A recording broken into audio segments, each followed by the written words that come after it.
Okay, so I got out and decided to pick up a um, life jacket at Walmart. Um, oh my gosh, they had a two-person spa for $300, and I'm like, dang, how come I don't have no money? Anyway, um,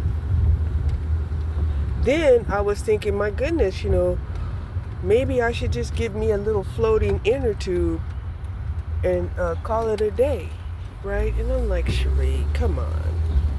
What? Why? Why do you change your mind like that? And it's not even in the best way. So I got my life jacket. It was for $8.88. Just say $9 with tax. Because we're rounding up. And my doctor has to fill out a prior authorization. They call it a PA in order to start this bridge program for the ZEP bound quick pin. So I went ahead and gave him all of the answers to that.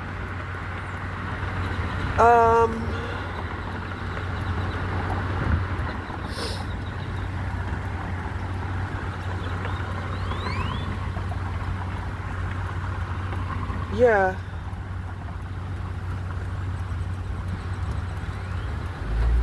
So we'll see if I get the authorization. I should. I really should.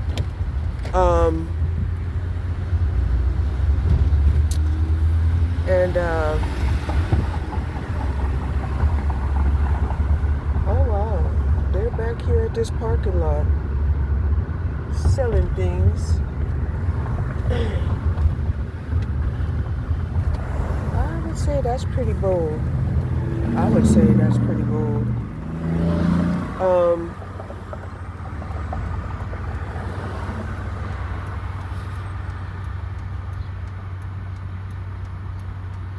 Yeah.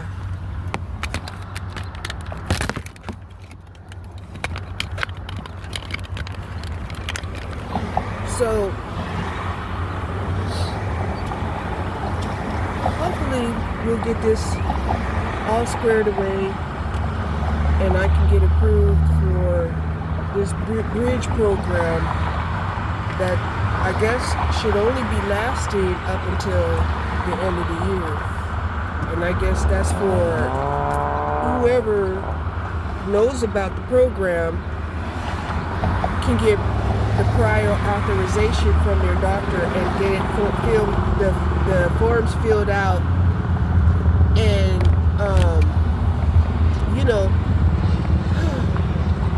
it's like any program. All programs, it seems like you have to be in the know, and then you have to apply for it by a certain time, and then because once they allocate the funds that they had for the program, then they shut down their applications and then people start getting denied. Okay, they ran out of whatever funds they had set aside. So this is one of the reasons why I am working on this so very hard, because I am on a fixed income, and I was thinking that this fixed income should definitely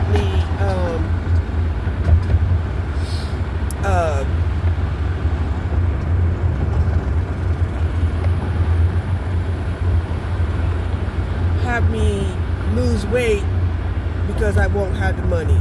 I promise you, that's not going to be the case with me, because what the case with me is, I will go to the starches and the sugars. I will go to the starches and the sugars. because those are the cheapest. And then I'll go to the processed foods because those are the cheapest. So yeah, although I am proud of myself that I am, working out, 2 to 5 hours a week, I'm very proud of myself. Not so proud that, I have a sedentary lifestyle, but what do you expect when you're unemployed and you're an empty nester? For me, it's just, the way it is. And when you're broke, you don't get out as much either because, just going somewhere costs you money, right? So, like right now, it's 93 degrees, it's 8:20 at night, and, I'm out here riding around trying to stay cool.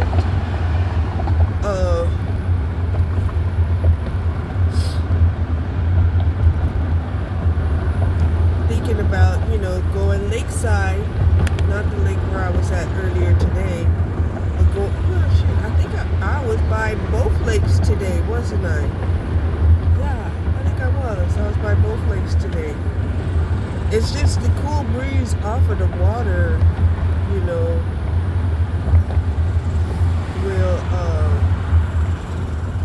drop the temperature down at least 10, 20 degrees.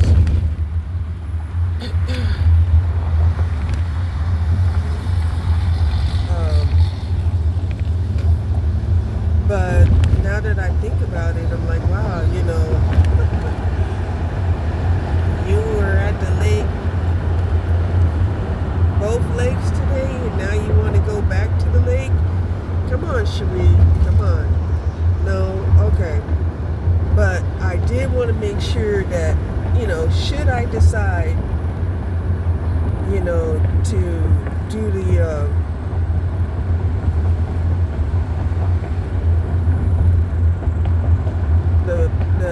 paddle boat trail instead of going to work out in the morning, because I'm thinking if I go in the morning, it'll be less hot and I won't feel, and if I work out, or if I get tired, I probably won't go work out either. And I was thinking, well, I could do that, the 3rd and the 4th, right? But doing it the 3rd, there's going to be people that have the 3rd off, and there's going to be people that, also have the 4th off, because the gym is closed the 3rd and the 4th, letting me know that there are people that are getting both of those days off. Like, yeah, okay, so yeah,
and it's so weird, thinking about it, right?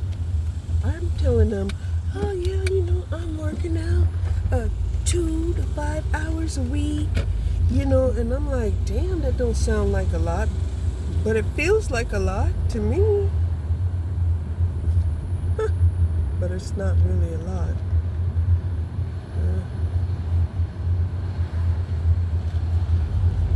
So yeah. Um,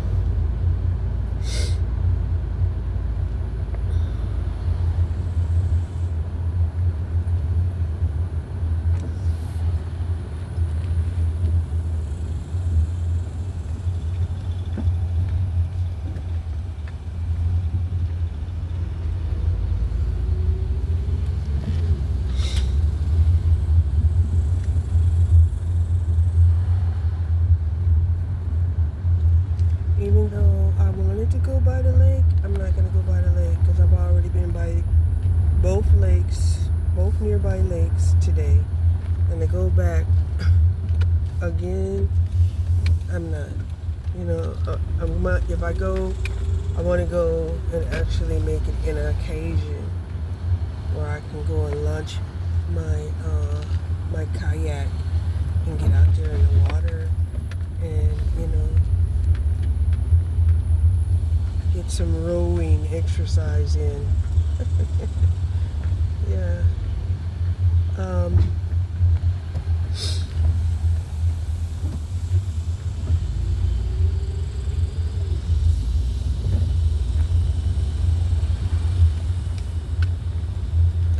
So I did stop off and pick up some sugar-free vanilla ice cream.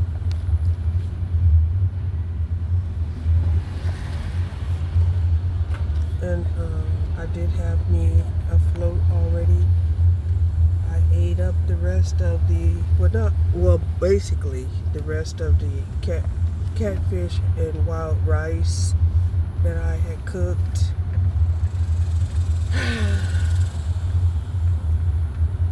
So, everything is what it is. And like I said, I just feel like,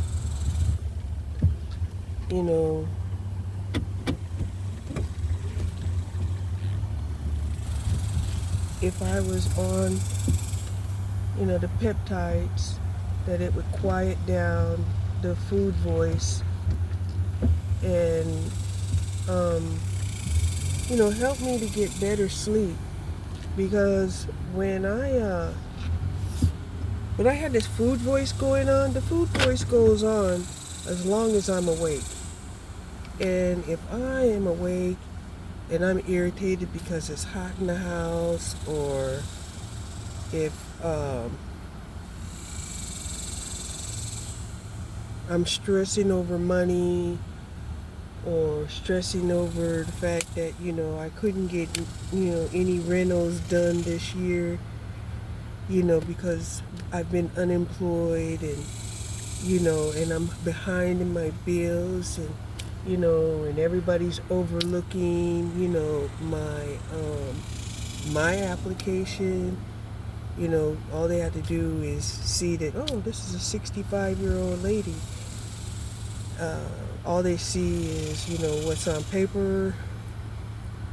And, just like a lot of people are wondering, well, where are the jobs, and,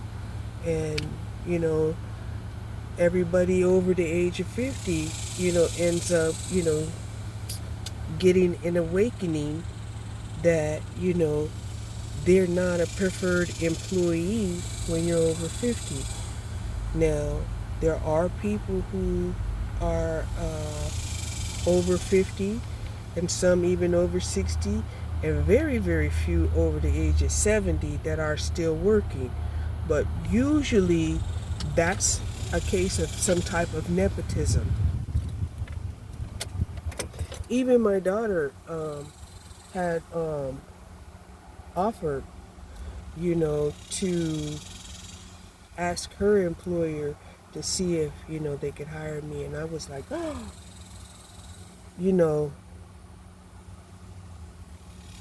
And so she was like, well, I'm not going to say that. She said she, reassured me that it was to see if they still had a job opening at one of their locations near me. And I was like, oh, okay. And then she called me and let me know, like, no, they're not hiring. Like, okay, all right. So,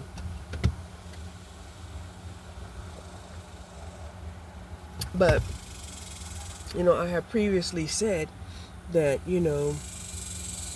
because of what they're doing as far as, giving the jobs to, the recent grads and the Gen Zs, the younger people, they're putting a lot of stress on them because they feel like they have to save their family home. They have to save, uh, relatives who are suffering from this, undeclared financial depression that America's in. And yeah, that's a lot of pressure that they shouldn't have to be experiencing. Gen Z, definitely had to experience, uh, the pandemic in 2020, where people had to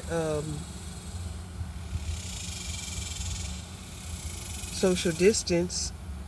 No other generation has had to feel that. So not only did they have to, social distance against family, now they're in a situation where, these people are not, getting back to the same type of jobs that they used to have before the pandemic, and meaning that, they're underemployed, and even the self-employed, they're not getting the same kind of contracts that they used to get. I know they're not because I see, you know, there are many self-employed contractors that live on my street, and yeah, you know, a lot of them are already at home by 3 and 4 o'clock, in the afternoon, and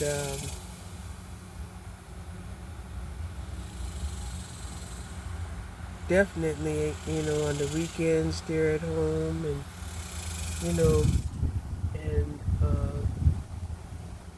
I'm thinking one guy, I think he might have to give up his company truck, you know, and it's just, how it is when it comes to employment, during the financial depression.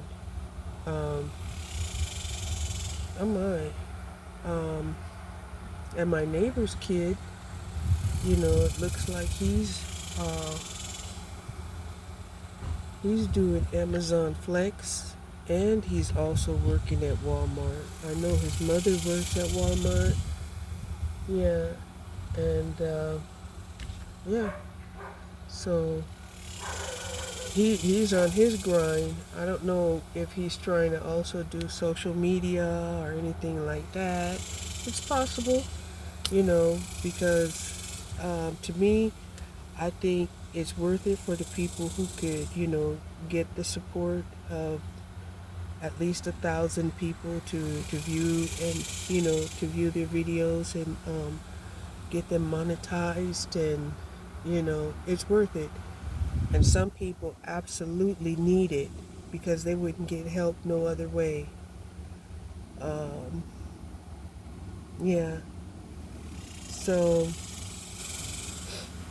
like this one lady, I was listening to her, talk about, she was in a dire situation going through a divorce, and, was homeless, and then got a home, and then wasn't getting the money that she used to get, and she didn't know what to let go after she had got sick and put in the hospital, and was she gonna let go? She had to choose: was she gonna let go of her house, or was she gonna let go of her car? Well, she decided to let go of her car,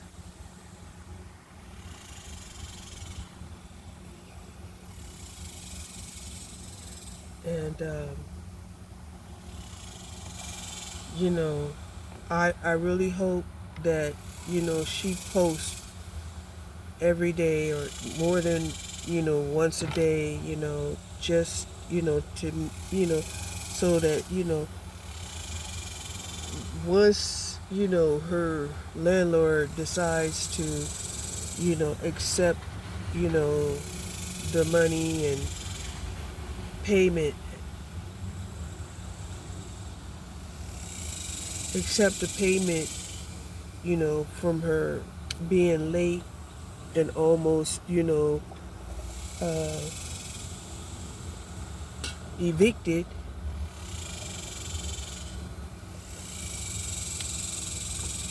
So, you know, we've even already talked about, like the situations like if you were to file bankruptcy, right? That now they have made it to where, you have to do a pre-counsel, um, and a post-counsel, and then, and these are like classes that you have to take, just, to file a bankruptcy to let, to authenticate that indeed, you are insolvent, to pay your debts. Um, and that was kind of crazy work to me because when I had called up a real popular one, they told me that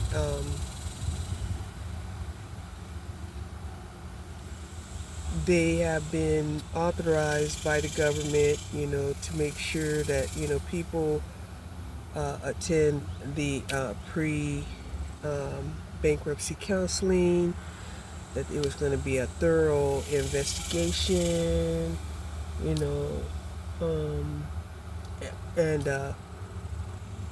the cost was $3,000. And I was like, $3,000? And then she said, well, the $3,000 had to be paid before they would even file the bankruptcy.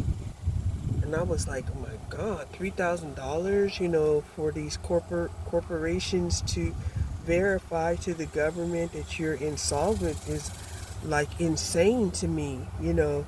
I mean, what are they doing? They're putting the last, credit card bill on the on the expense report.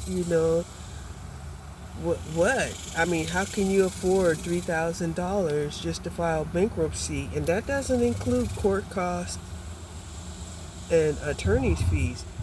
They said they can provide you attorneys. And I'm like, this is ridiculous. This is insane, right? And then I asked her, I said, well, what about, the post bankruptcy? And they said they also were authorized to do those classes too. And I'm like, you know, so for the individual people, it's going to cost them at least $5,000 to file and get a bankruptcy to go through court, right? And, you know, they may or may not let you keep your house and car.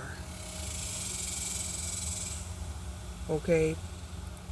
Because that was one of the conversations I had. I asked, I said, well, is it possible to still keep your house and still keep your car?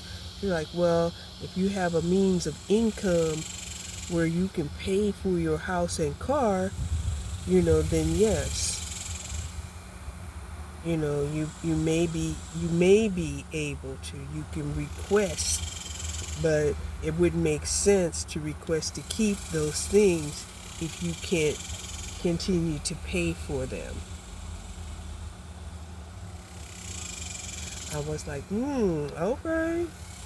So they made it really difficult to file bankruptcy anymore, unless you're a corporation. But my thought is you might as well get you an LLC and an EIN, and just start you a business credit profile, if your personal credit is jacked up. Period. Okay, so for some people, yes, you know, um, you may have no alternative but, you know, to take the hit on your, not being able to pay your bills or getting an eviction. You know, for some people, it may mean, you know, trying to leave the country and live somewhere else where, it doesn't cost as much, especially if you're on a fixed income, whether it's, disability or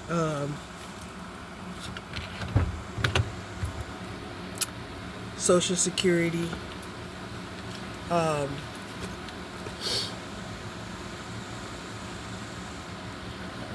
they're still having the conversation about Social Security. Did it do what it was supposed to do? And, they're still trying to, decipher where the problem happened, you know, and of course,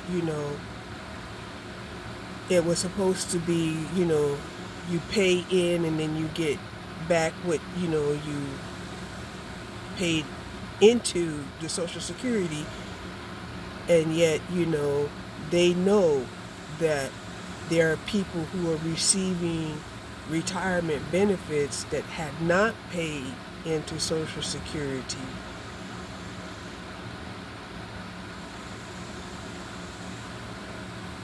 Right? And this is why they're talking about it. They're talking about it as to, well, why did these people get Social Security that they didn't pay for? Right? We all were supposed to get this Social Security resume, and we were getting it like every year, and if it was incorrect, we were supposed to tell Social Security that this is not correct and let them know, because sometimes people might have had, like a secondary job or something like that, and they were paying, into Social Security through the second job or something, that wasn't, recorded. But usually they were pretty good at, the actual payments. But, no doubt to say that there are people out there who've gotten overpayments from Social Security, and they should be paying that back. Right? The same as if they were on a welfare program. And they will swear up and down, no, it's not their fault that, they had gotten an overpayment. Well,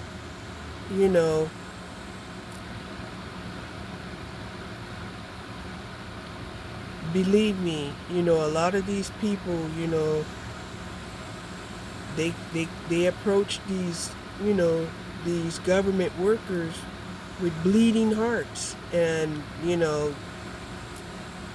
they somehow or another, give them benefits that they're not entitled to.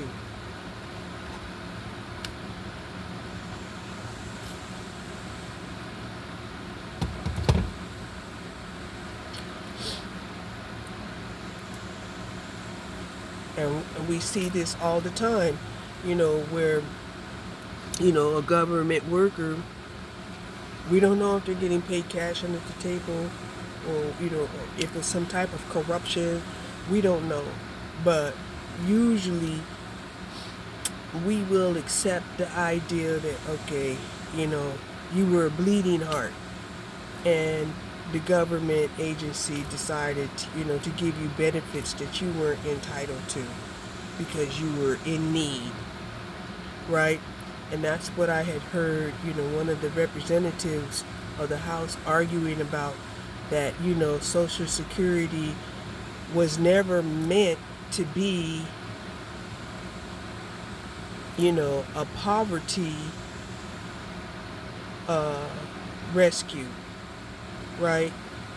And my thought is, well, I'm treated as if it is a poverty rescue because I took early retirement, and they decided, well, since they have all of this allocation going, when they merged disability and social security together, and they have so many people who qualify for, you know, uh, SSI, for who knows how long, you know, that merge, you know, took out money that was supposed to be uh, a separate fund.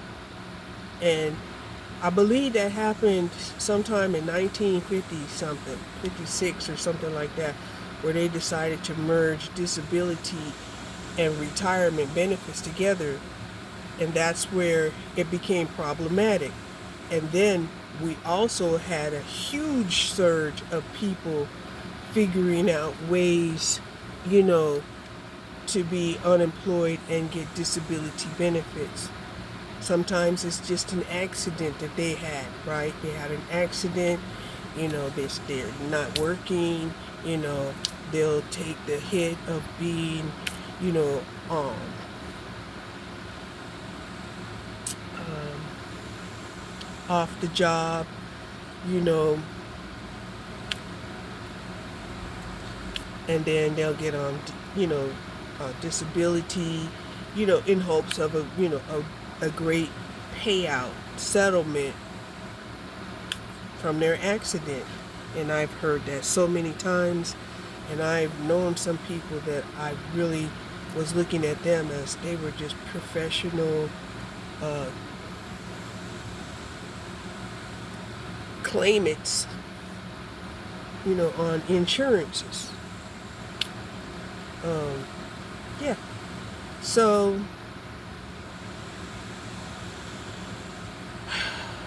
now that I've got all of that out, I think I can go inside now and take it easy.